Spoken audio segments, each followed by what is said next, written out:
Hello and welcome to the Hypertrophy Odyssey chapter 331. It is the first day of the week, aka the Kamehameha workout. I am feeling very good right now and I'm very excited for this workout. But anyways, to the main subject matter at hand here. Good and Evil Part 3, the physical manifestations of good and evil. So, the main reason why I wanted to talk about this was because there is a idea that had floated through my mind today because of social media, a few things like that, but it was the idea of the manifestations of evil being so powerful that you could probably see it on the person. So the example given was like witches or people that are just generally not as attractive, aka ugly people. And that they are the manifestation of all the evils and or a cursed time, bloodline to be shown the evil that they have outside in them, outside on them. So I wanted to look and explore that a little bit because realistically, I could kind of see it. It's a very weird it's a weird circle, I would say. Not necessarily fully, not totally makes sense, but at the same time, you can kind of see it.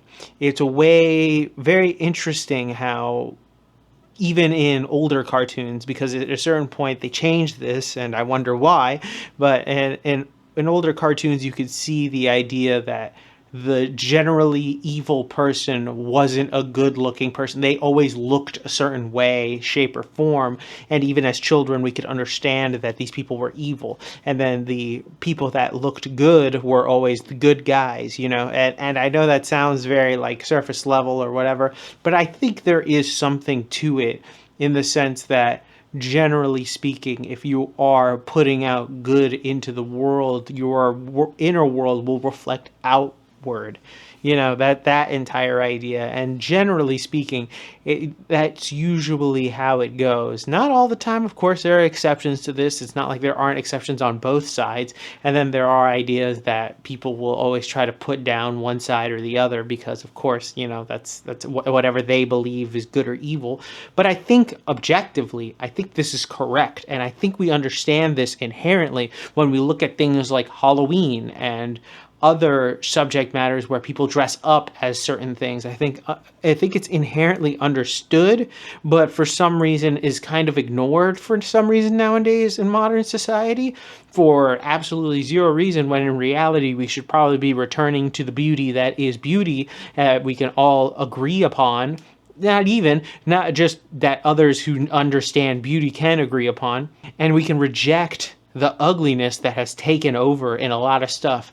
And just to put it in mere perspective, because I'm going to put this lightly, because I'm going to put this in a very succinct manner later on, most likely. But for now, I'll say this.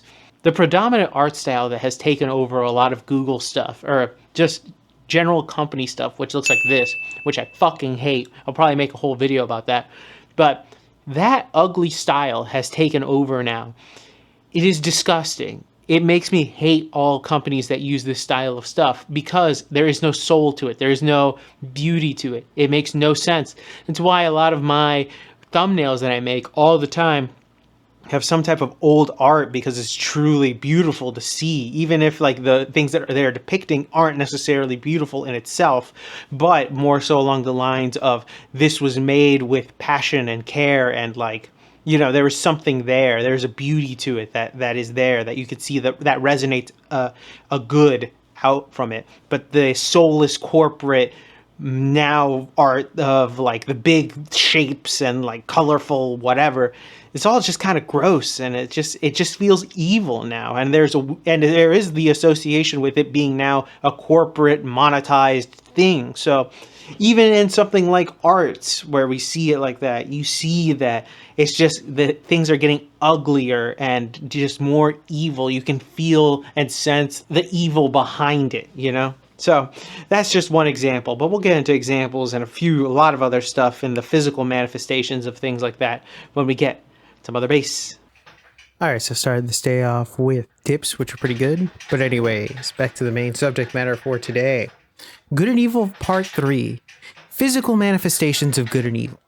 So, the main reason why I wanted to talk about this, and before I actually get into this, I wanted to say this because I know a lot of people are going to say this, and I've already probably going to reiterate it again later on, and that is that this isn't necessarily 100% accurate, of course.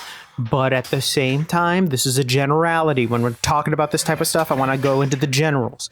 So, the idea of it is that generally speaking, whenever looking at someone that is not conventionally attractive, let me just be as PC as I can be before I get into the nitty gritty, but as they are conventionally unattractive, more likely than not, they might not be a good person. But that is there are a lot of different reasons behind that. And then the other way around, if they are a conventionally attractive person, they might be a good person. Now, how much of this is nature versus nurture is something that is very interesting, because people like to think that it's nurture, but at the same time, I have a feeling that nature as well plays a key role in shaping the life or the outside of the person's soul, outside on their body. Really, you can see this, I feel like, in a lot of different senses depending on the person. You can see when certain people have a certain like rat-like face, where they have a small face, something that describes them as,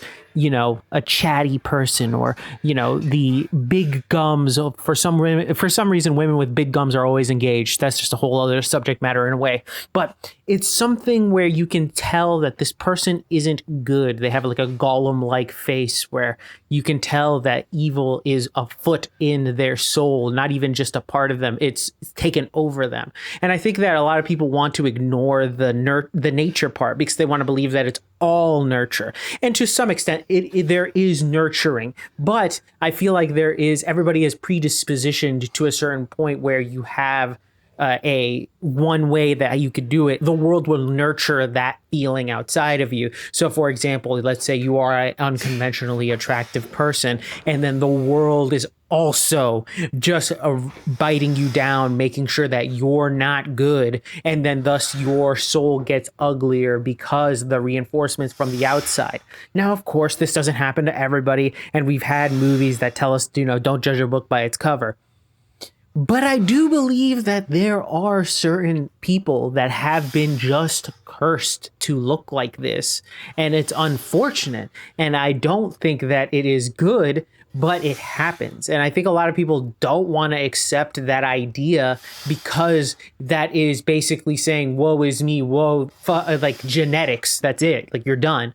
And it sucks when thinking of it like that, but it's also just another challenge that we get dealt with and that we have to overcome. And I think that that's the big thing about it, really, is that it's a certain level to have to overcome. Sure, genetics suck because we can't really choose it, but at the same time, don't be a prisoner to them. And that's the main thing I would think that people should learn from these types of stories, is that do not be a prisoner of the things that your hand that was dealt to you. Do it to the best of your ability to go contrary to that, to whatever you think it is. You can see this distinction very in particular when you're looking at good people and evil people. When you ask women, and I know this is going to sound strange, but the hot creepy line is very thin, very, very thin, which is a very interesting thing, but it exists. And it is a thing where, for some reason, there is one subtlety. I don't know what it is. Maybe it's a gut feeling or something along those lines, where the difference between a 5.4 guy and a 5.6 guy is attractive to them. And it's a very small line, but when one crosses over to the other one, all of a sudden they go from creepy, they are quote unquote ugly to them, to hot. So I think that instinctually they understand this in a way where they can see that this person is either good nor bad. Now, of course, this isn't necessarily always accurate. Some of them are kind of stupid, but we're not going to get into that today. But I think that this is a somewhat primitive natural ideal that has happened over the years. And I think that it has now become dulled and de-intensified to the point where it's making people make bad decisions. But that's kind of a different story for a different day. I think that those people do understand this, and I don't want to put. I want to put this out there. People that happen to have deformities and things like that, this just happens. It's not like they're bad people, like, you know. But I do believe that there might be things as cursed bloodlines where people are just kind of fucked from the beginning, and it's not like there's anything they can do about it. It's really shitty when that happens, and I really do feel for those types of people because it's not like they are trying to do anything terrible. It's just the hand that they were dealt. So for those people, it's very unfortunate, and I wouldn't call them necessarily evil, but I'm talking about what is the general common sense. You know, the idea that if you are a generally terrible person, you'll become more and more evil. You know, there are people that will become, you know, good looking and evil, but then again, there are a lot of things that are going there because then, like I said, it's either nature or nurture. And if I'll say this, and I think that this is probably the main thing, that one of the main things I would want to take away from this is the fact that you don't want to judge people completely. Obviously, get to know them, understand them, see what other characteristics they're like, what is their morality like, but always be on guard regardless of whether they look good or are not good, because you never really know until they are proven in a test somewhere because something stressful happens to them, really. So it is really just be on guard regardless of whether they are good looking or ugly. Regardless of that, you have to be on guard no matter what, because both sides can easily trick you. One just might show it a little bit sooner than the other one. The other thing, and I'll mention this just quickly, is that I think a lot of people understand this inherently, the showing the manifestations of good and evil, when you look at something like clowns as well, which is a very weird thing to think about. But when you see clowns, some people are either deathly afraid of it or enjoy them. There's very little in between, but it is something where instinctively underneath everything, for some reason, for certain people, they understand that the ugliness or the exaggerated faces that they make or anything like that is not good. There's something there that is quote unquote evil, and for other people it is indifferent and it's nothing good. It's nothing really, or it's good. But I think a lot more people understand that they are more on the ends of the spectrum when it comes to looking bad or good, depending. But I think that that is the most exaggerated version of what I'm talking about here.